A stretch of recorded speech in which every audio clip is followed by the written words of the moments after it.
I'm going to show you how to use the Widex FM-Dex receiver. When your student arrives in class, she should unplug it from the charger and switch it from off to on. And this light by FM should be on.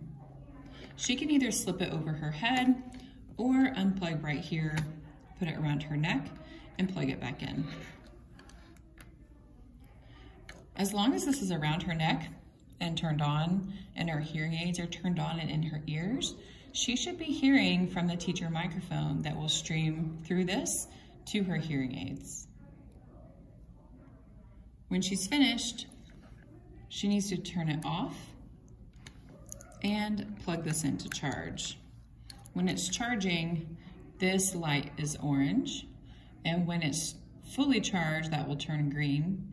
If you ever see it red, that means there's a low battery. Right now I have this button as well as the volume control disabled, so those will not make any changes. If you have any questions, please let me know.